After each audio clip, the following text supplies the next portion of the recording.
What is up, you guys? My name is Shaelyn and welcome back to my YouTube channel.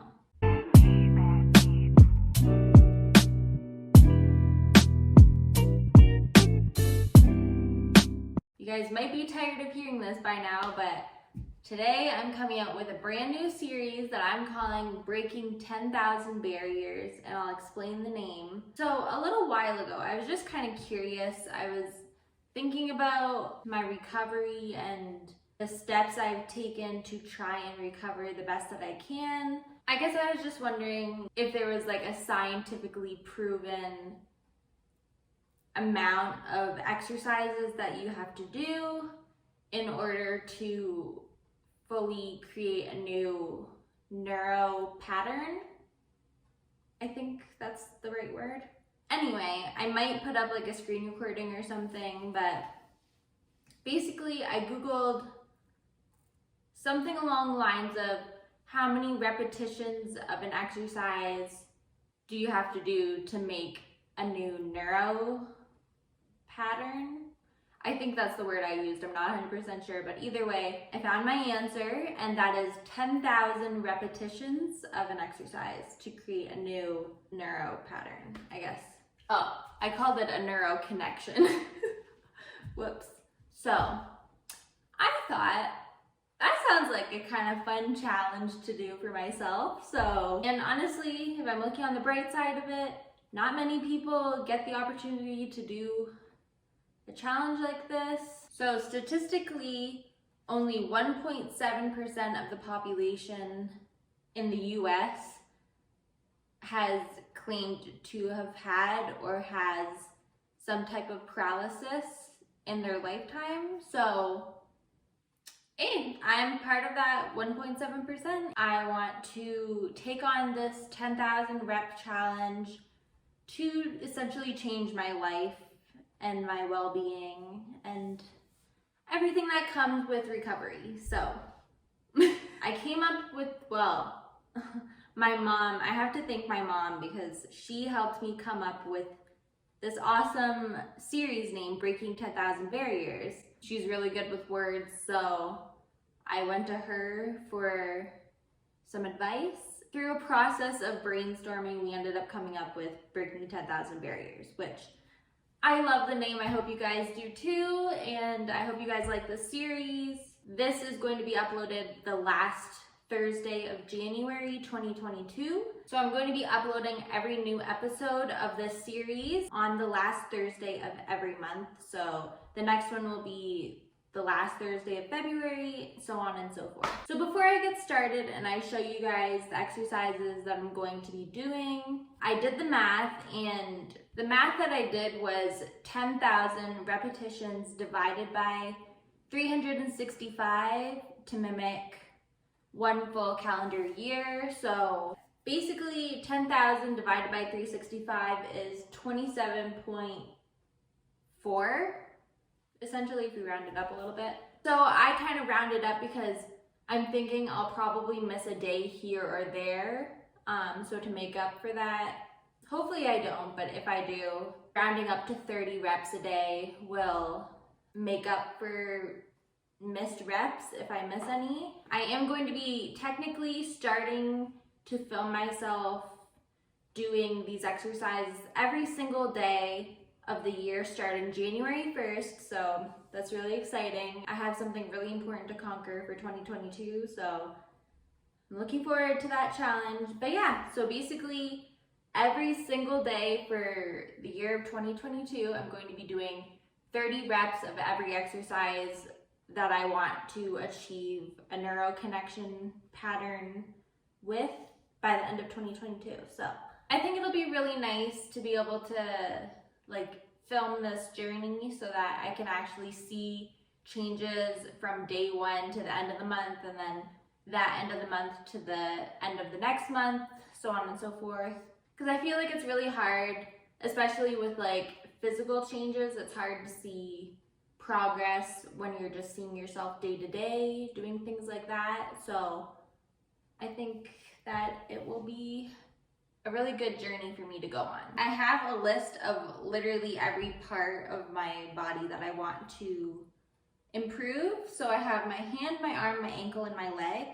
So for my hand, the first exercise is wrist flexion. I'll insert a clip here of me doing wrist flexion on both my hands so you can actually see what I want to achieve. Next is wrist supination. Third is wrist pronation. Fourth is opening my hand. And the last one is closing my hand. Now, so for closing my hand, obviously you saw it in my disability in detail video of my arm and my hand. I have a lot of spasticity in my hand and my arm, so my hand is pretty much always closed, but I plan on being able to control that instead of just having it as like an involuntary reflex. So yeah, that's something I'm going to work on. Then moving on to arm, I'm going to be working on arm flexion, arm extension, lifting my arm overhead, and in brackets I put keeping my elbow straight, lifting arm behind me. So this one, it sounds a little bit confusing, I guess, but I also mentioned this in my disability detail arm and hand video. It's very hard to move things backwards, but it's easier to move things forwards. So that's what I'm working on for my arm. Moving on to ankle, going to be working on number 1, lifting my foot with a straight leg. Number 2, pointing my foot with a bent leg. And the last one, wiggling my toes. Those are the main things that I have a really big issue with. Then for my leg, I want to work on kicking my foot up to my butt. Number 2, putting my knee above my hip. I can do that, but it's very uncomfortable and I don't have a lot of flexibility in that sense. Next, fire hydrant. Actually, I was gonna do an outro right now, but I think I'll finish this video at the end of January when I want to post my first episode so that you guys can get a wrap up of my progress in 1 month. So, see you later. Hi, present day Shay here now. Since it's the first intro episode to this series, I'm only going to be comparing the footage of me doing exercises the first day of the month and the most recent that I recorded, which was yesterday. That would be January 1st compared to January 24th. Before we get started to the comparisons, I do want to say that there has been quite a few changes to the original plan and some of the exercises that I planned to do. So as you'll see, most of the exercises that I'm doing, especially to do with my left hand, is extremely assisted with my right hand, kind of just taking it through the motions. I didn't really think about that, but that's definitely gonna be a thing at least for the first month, if not for the first few, definitely, because ain't no movement in this hand yet.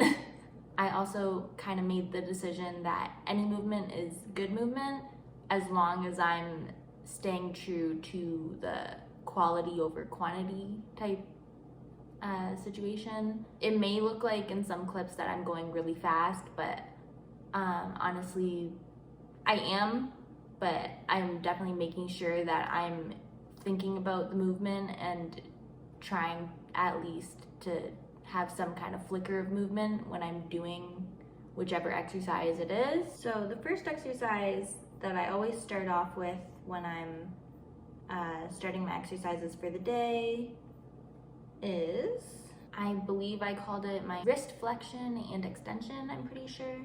So as you can see, day 1, I was a little shook by how difficult that actually was. I had to break quite a bit of tone when I first started doing these exercises for the first couple weeks. It was really difficult, honestly. It does kind of look like I'm still struggling in the most recent footage. Again, unless I wrap my left hand in like a hot compress or like take a bath right before to loosen up my muscles. It's honestly pretty difficult to break the tone, and that was expected, honestly. It's just the beginning stages, so I'm not really surprised by that. The next exercise is my wrist supination and pronation.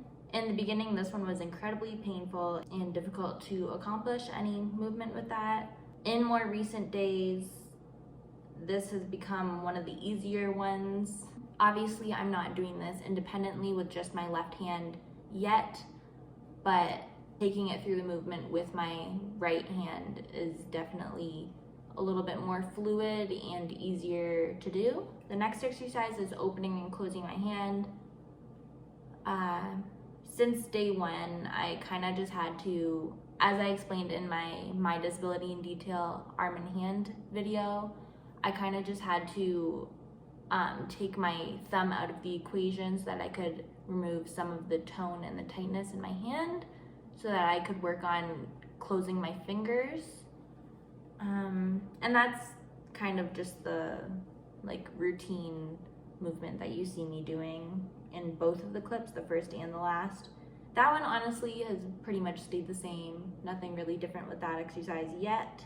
The next exercise is and was definitely the hardest one that I have done, which is arm flexion and extension.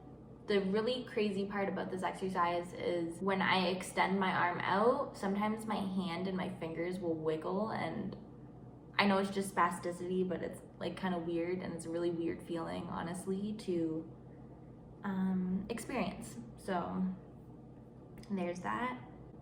The next one has changed pretty significantly. I think I changed this the second week into the month. This is raising my arm above my head. I believe in my list of exercises, I specifically detail that I want it to be a straight arm that goes above my head. That obviously wasn't happening the first day.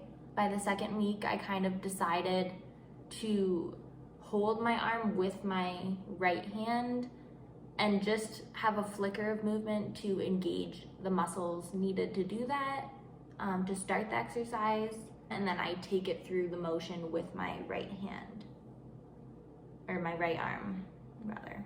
Next exercise, reaching my arm straight behind me. Nothing has honestly changed at all with that one. That one's going to be a journey in itself. For the next exercise, this one kind of falls under the category of the exercises that I modified to kind of have better movement. So I did change the way that I do this one.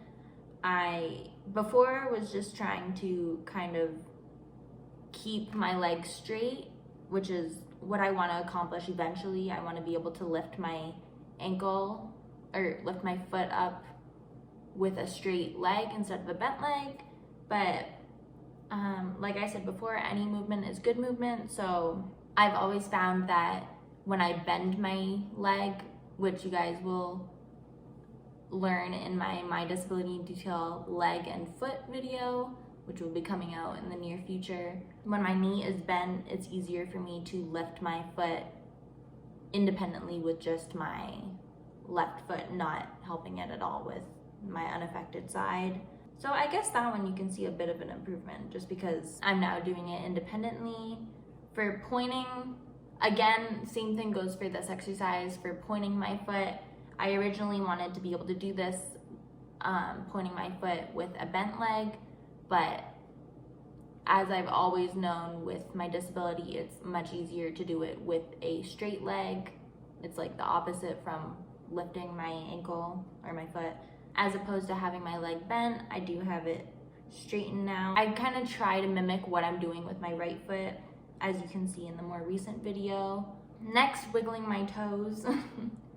This one kind of makes me laugh. Still just taking my toes through the movement with my right hand.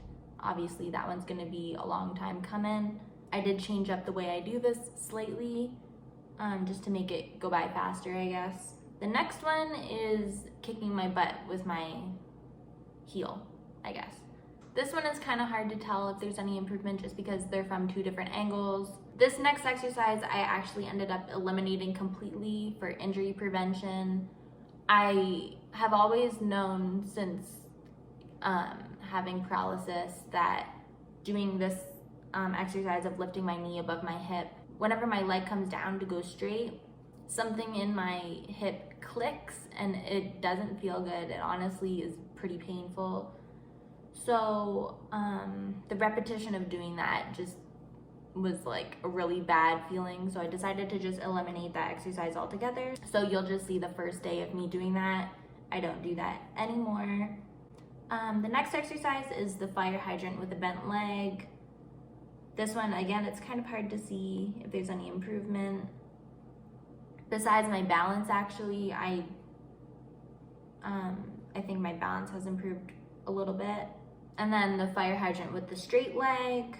Still not really too much improvement with this one. That one is pretty hard, honestly. It was around day 4 that things got really tough emotionally. I was honestly doing fine up until that point, and honestly that day was fine. There was nothing that really triggered it, but the more funny exercise, I guess, being able to wiggle my toes has always been really defeating to me.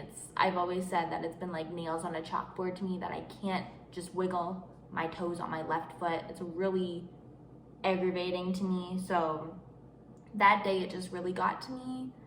I will include a little clip there, but I'm not gonna drag that one on too long. I got over it,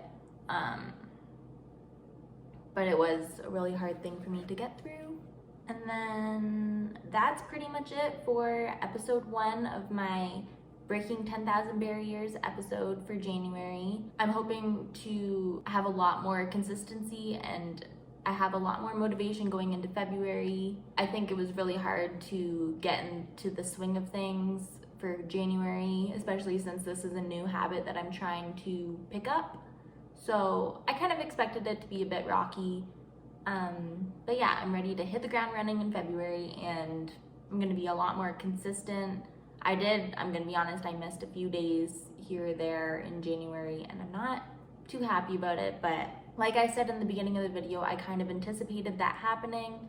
So that's why I did round up the reps to 30 reps a day instead of like, I think it was 28 reps that the calculation came out to. But yeah, that being said, I'll see you guys next week for next week's video. But as for this series, I will see you in a month for the last week of February. So thank you guys so much for watching. Don't forget to like, comment, subscribe, share, follow me on Instagram, follow me on TikTok, follow me. All my links are down below in the description and on my YouTube channel page. And yeah, I'll see you guys in my next video. Bye.